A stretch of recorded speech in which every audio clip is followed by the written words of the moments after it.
Hello friends, welcome to my YouTube channel.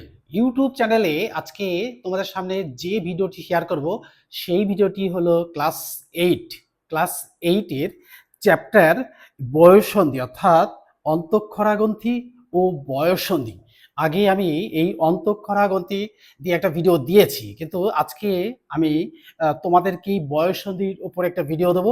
আমি এখানে লিখেছি যে suggestion for class eight second summative 225 class 8 subject science chapter 9 part 2, অর্থাৎ এই চ্যাপ্টারেরই পার্ট 2 ভিডিও তোমাদের সামনে শেয়ার করব। কিন্তু তার আগে আমি বলবো যে আমাদের সেকেন্ড সামেটিভ পরীক্ষা খুব কাছেই।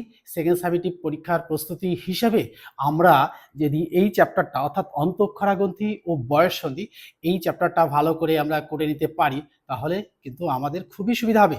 তাই আমি তোমাদের আজকে এই বয়ঃসন্ধি থেকে ভিডিও তোমাদের করে দেখাচ্ছি। তাহলে দেখো, আমরা শুরু করছি। দেখো, প্রথম হচ্ছে যে এই বয়ঃসন্ধিটা কি? বয়ঃসন্ধি হচ্ছে একটা নির্দিষ্ট সময়। সেই সময়টা কত? সাধারণত 13 থেকে 15-র মধ্যে বা 19-এর মধ্যে।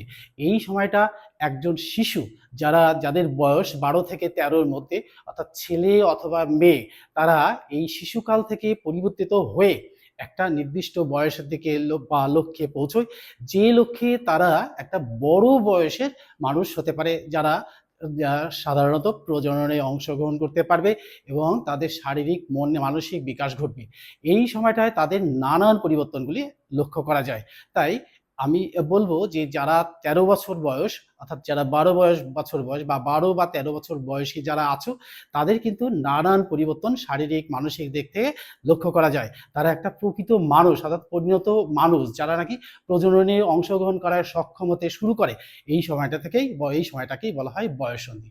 তো এই বয়ঃসন্ধি পড়ানোর আগে এখানে একটা ছোট্ট কথা বলেছি, অর্থাৎ এই সরকারি বইয়েরই 235 পাতায় বয়ঃসন্ধি ফটিকের কথা।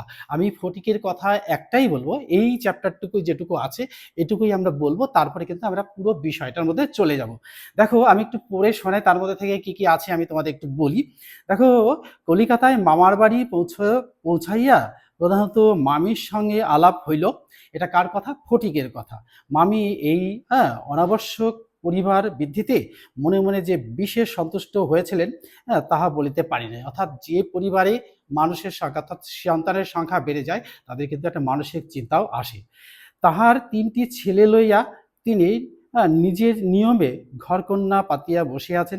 ইহার মধ্যে সহসা একটি 13 বছরের অপরিচিত অশিক্ষিত পাড়া গেয়ে ছেলে ছাড়িয়ে দিল, কিরূপ একটা বিপ্লবের সম্ভাবনা উপস্থিত হয়।